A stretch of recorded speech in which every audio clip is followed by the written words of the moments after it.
Kay mituo man ta nga si Jesus mao ang Dios nga nagpakatao, bulahan kaayo ang nakakita niya sa dihang nahimo siyang tao, o bulahan sad ang nakadungog niya sa dihang nagsulti siyang isip tao. Kamo nakakita na mo ni Jesus? Kita mo kita na sad mo, nakadungog na sad mo niya nga nisulti.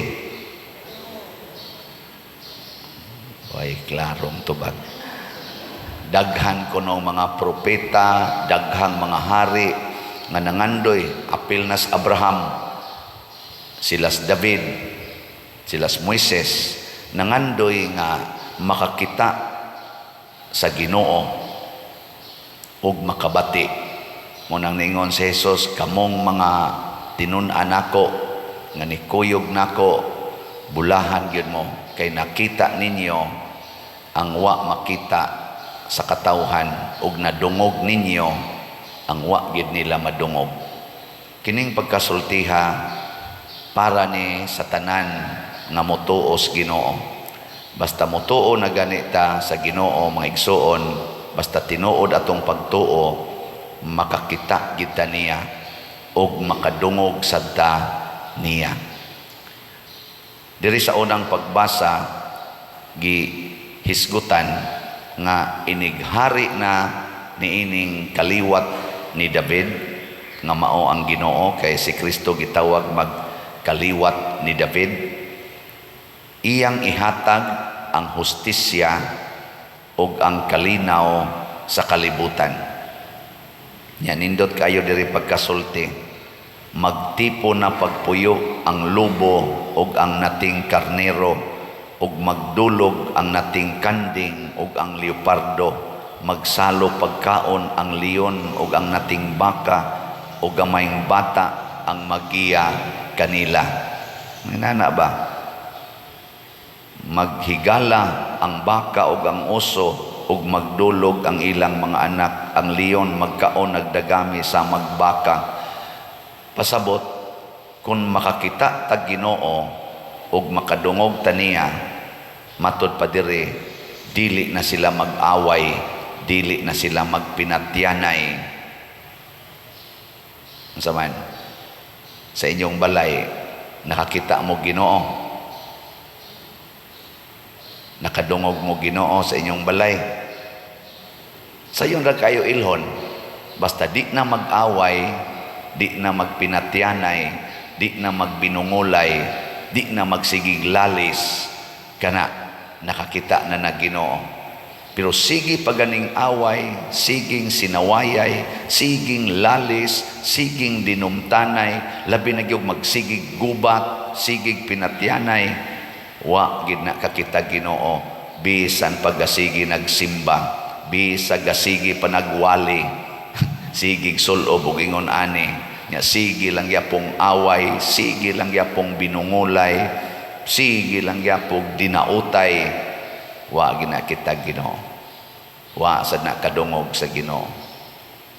Sige lingiay mong tupad ing nawa mo'y away-away sa inyo. Ingna kano, inawa mo mag-away des inyo. Ang uban gani wa mo lingi ngano man palaway. Sa history sa atong simbahan, gikan sa pagsugod ni Kristo, kinsay unang nakontra ni Kristo? Ang iyang unang nakontra ang mga Parisiyo, ang mga magtutudlo sa balaod, ang mga pangulong pari ug ang mga pangulo sa mga Hudiyo. Kinsa man ni sila? Gitawag ni sila learned people. Learned. Kana bang naay kahibalo, naay degrees, naay mga authorities. Mao nay una niyang nakontra. Gani sila gyud maoy mipapatay ni Jesus. Gilansang nila si Kristo sa cross kay wa gid nila makita nga si Kristo Ginoo. Nga human ato ang nanagsunod sa Ginoo sa atong simbahan, mismo sa nag-ingon nga sila Katoliko or sila Kristiyanos, nag-away. Bisan kining atong santo kani si San Vicente Ferrer, nasugamak ni siya sa panag-away sa mga cardinals nga ni-claim nga sila maoy Santo Papa. Tulo man to kabuok, nahimong duha. Pero nagsugod to, sige sila kaaway. Nga naman, mga bright man, muna peligro kayo ning human knowledge, tawhanong kahibalo. Kay mao man ni ang mutap-tap sa atong mata sa kamatuoran, kundi ta magbantay. Muna nga ningon si Jesus diri, Amahan, nagpasalamat ko nimo, matud pa sa atong ebanghelyo, kay imong gipadayag ngadto sa mga way kahibalo ang imong gililong sa mga makinaadmanon o sa mga may kahibalo. Kinsa man ni sila? Kanang magsigitag tuon, parte Ginoo. Kanang magsigitag himog kabot og mga degrees, mga doktor sa philosophy, doktor sa theology, doktor sa Bible, unsa pa na diha, doktor sa psychology, unsa pa nang ubang doktor? Doktor sa humanity, doktor sa business, bisag unsa na lang doktor, kana mga degrees ba niya, summa cum laude, top notch, magna cum laude, peligro kay nastanan, di na namutuo Ginoo ining human. Ikaw na ba, lingay mong tupad. Naon sa imong degree. Again, panalitan, Doctor of, Doctor of Education. Doctor of Education. Nya, ingnon dayon ka, Dok, higugmaa ang imong kaaway. Sa isultian na niya. Kung tamparoson imong pikas aping, ipasagpa lang sa pikas. May mga ginasya, hiyabag ka, na human right, oy. Wa ka kaybaw, bugo ka, na human right, makadangog ta sa balaod. Ikiha na ang nag-abuse nimo. Ning kamo mo nag-iingos Ginoo, ha? Mo nag-iingos Ginoo? It is not God. Kay against na sa human right. I know that is my doctorate. Unsaon pag dipinsa ang mga maestra nga gi-abuse sa mga parents o sa mga estudyante. Yang mo sa tong usa, ang akong doctorate, ako sang gisusi unsa say right sa mga estudyante against sa abusive nga teachers. Kamong mga estudyante, ikihagi ng maestra nga mo abuse ninyo either verbally, psychologically, or physically. Kay naa nay balaod. Yahay man ang gisugo ni Kristo, kung tamparoson imong pikas aping, ipatamparos lang sang pikas. Pati yun na sa mga doctors, doctor of knowledge. Di ba? Ay mong kabalaka kay parihasan may mga pare. So ay may badlong pader, kanang kolekta ba, di ba para man sa mga kabos, tagaisan niya ng kolekta. Sa kuwang pamagining kolekta.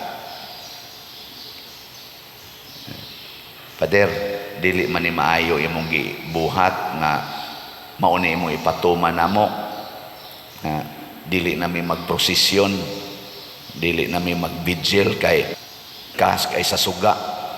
Di ba pader, angay man ta imo magiduntang suportahan ang mga organisasyon, mohana ba in taon ang mga magbigil kanang unsa tay tawag kanang vigil nato sa First Friday? Alliance of Two Hearts. Di ba pader, imo magitang suportahan. Nga kamoy mo bayad sa kurente. Sige, bayarin ninyong kurente. Haron pabigilon ta mo. Kinsa may pari din ana din Di ba? Ano iya man kong tutukan? Pasabot nako ang human knowledge kung maunay atong sundon. Why meaning di na nato mabati ug din nato masabtan kiding pulong ni Kristo. Ang hustisya ni Kristo ug ang iyang kalinaw dili nato ma-experience. Kining giingon sa first reading nga ang wa nay mag-away, di na magsigi og kanana ang pinatyanay, di gid ni mahitabo. Lingi ay mong tupad. Ing nasa inyong kaliwat, way nagkinihaay. Ing nasa inyong kaliwat, way nagkinihaay. Oy, ilhana nimo kay inigsimba na din kusmod gyapon nagnaong. Inigsimba ba? Nya inighumas misa, kusmod ra gyapon nagnaong. Bisan sa atong simbahan hangtod karon, ang mga intellectuals na to, siging away. Siging away. Hastang atong gitawag og mga Catholic faith defenders na nag-away. Hastang atong mga theologians, mga cardinals, mga obispo nga mga ngilngig kay mga utok na nag-away. Ngano man, nalimot man na kinahanglan di ay nga mahimog itang sama sa gamayng bata, childlike. Sa atong pagda aning atong nahibaw-an, kinahanglan isurrender ginatos Ginoo ug dawaton ginato nga we are nothing before the wisdom of God. Di ba? Let go yun. Padanglitan ron, ikaw, doktor ka sa education, or ako, doktor ba ko ron sa canon law. Nya, naadihay tao nga nangawat sa kulikta simbahan, o naay nangawat sa inyong balay. Doktor ka sa education. Unsa may imong gamiton nga knowledge sa Ginoo o katong imong doctorate na ay nangawat. Unsa imong gamiton sa Ginoo o katong imong knowledge. Wow na og childlike ka, gamita gitong sa Ginoo. Ayaw to gamitang imong knowledge. Ana, nya unsa may gisultis Ginoo, kung dunay mukawat sa inyong butang, ayaw na kinig bawia. Gigamit na ni Bishop Chopilo Kamomot. Obispo ko to siya. Taas ko sa to siya nahibawan, gatuon sa to siya, pero ang iyang gigamit ang sa Ginoo. Giilad-ilad ko no siya aning ni ang baligya aning manok, baligya aning kahoy, ilad-ilad siya.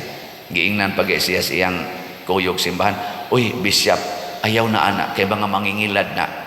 Unsa may sultisan ni Bishop, og knowledge ang gamiton niya, nasa ning mga mangingilad ay inigabot diyan, nasa ning mga mangingilad. Pero unsay gigamit ni Bishop, matod pas istorya, maayo na lang ang kita maoy ilaron kaysa kitay mangilad. Kadaghan diya mga doktor sa philosophy, doktor sa theology, doktor sa education, doktor sa business, mga mangingilad. Maubitan ning way human-human ning atong kaso aning graft and corruption, mga mangingilad. Doktor sa finance, doktor sa accounting, mga mangingilad. May kayong mo alter og record. Ay, di tinood. Di masakpan. Kay bisag imong ikiha, may kay mo gamit sa balaod. Doktor sa civil law, naba na doctorate ng civil law. O ana, may kay mo liko-liko, mga matay na lang kaliwat, di mahumang kaso, kay nga naman may kayo mo ikot-ikot sa balaod, kay bright man, mga marok, mga mangingilad, mga kawatan pag yun. Kay wa man maggamit sa Ginoo. Kung sa may knowledge sa Ginoo, hukman tamo inig kamatay ninyo. Nahibaw ko sa tanan ninyong gibuhat, hasta nang naas inyong kasing-kasing ug naas inyong huna-huna. Nabi tayo magsigig pangatakin ako. Naku di man namoy akong gipasabot. Hilom diya pader. Di maoy gipasabot. Mauna oy.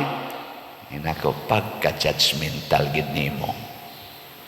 Di mo na akong pa, mauna. Murabag atong i-impose ang atong nahibawan. Unsa may gusto ni Kristo, remain innocent. Unsa man ang inosente, let go of your knowledge. Ipatigbabaw gyud nga kini ako ning igsuon, nga kani siya gihigugma sa nis Ginoo, nga kani siya giluwas pod nis Ginoo. Kinsa man kong mudumot niya, kinsa man kong magsigi og daot niya, kinsa man kong magbaton og bati nga hunahuna diha niya, nga ang Ginoo gani nahigugma man ani niya. That is the innocence and that is the wisdom.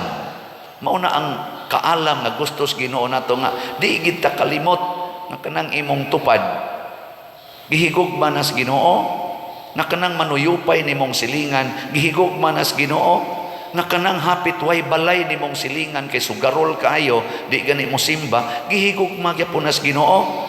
Mao na atong gipang-ayo ang ilang mga balay karon. Ako'y nagpakauwaw og pangayo aning slat-slat para aning ni ang mga tao mga sugarol kaayo wa gitaon katukod og balay. Ang ilang mga anak nagantos kay gustos Ginoo nga ang mga way balay tagaag balay ang gigotom pakanon bahala nagunsa na sila binuhatan. Di ba? Nipalit na mong slat. Para ba tayo bakante dire? Ang atong sitiyo nga mo'y atong itukod o padayog tukod o mga balay nahalina na tag 51,892 ka slots na apay 12,108 ka slots nga tag 100 pesos. O, pakpakan na to ang namalitan eh. Congratulations sa namalit. Para asa man eh? Para sa mga way balay. Kinsa man na sila? Kasagaran na mga sugarol, mga palainom, musuyo pagyod, munang wa na gitawon mo asinso, mga libakira sad na. Pero dili na makatabon sa atong pag-ila nga niingon si Kristo, unsay gibuhat ninyo sa labing ubos, maunay inyong gibuhat nga rin ako. Hinaot unta nga di ta mataptapan ana, makita unta nato si Kristo ni ining mga tawhana. Bisag ka nang naasprisuhan, bisag unsa pa na ilang kaso, rape and murder, gi-rape pagyud ilang kaugalingong anak, gipatay pagyud ang kaugalingon nilang anak, pag humag-rape tungod kay nakasuyop, di gyapon na makataptap unta sa atong knowledge, atong wisdom nga kining tawhana gihigugmas Ginoo og dili gusto ang Ginoo nga maadto ni siya sa impierno. So kinsa man kong mudumot, oy naamanoy mga pamilya may madugta ng amahana diha, di sa kumuganahang mo ila ng amahan sa iyang gibuhat sa kong igsuon, di ko mo ila na niyang akong amahan, animal na, yawa na ana no, awa na, nataptapan na. Sige, katapusang lingi sa imong tupad kay murag seryoso kay inyong naong da ingna ba og ikaw maoy makasinati nga gi-rape imong anak sa imong bana, imong higugmaon imong bana. Sige, pangutan ako no. Imong higugmaon imong anak babae gi-rape sa imong bana, imong higugmaon imong bana, og mingon kan dili nabutaan ka sa human knowledge and human emotions. Gusto ni Kristo remain innocent. Ang bata nag-inosente ka ng gamay, di gid na mo pili. Ang papa nga ni attempt niya pa-abort ang bata, matug ra gyapon na sa bukton sa iyang papa nga ni attempt untag pa-abort. Ang bata nga inosente nga giswayan og paabort sa inahan 3 times, matog ra gyapon na og mososo ra gyapon na niining inahan nga animal. No, maunta na atong buhaton na bisan paggiun sa tagdaot aning tawhana mo ilagya punta, you are my brother, you are my sister in the eyes of God. Higugmaon ti ka maging sino ka man. Di ba? Nindot tayo. Manindog ta mga buutan.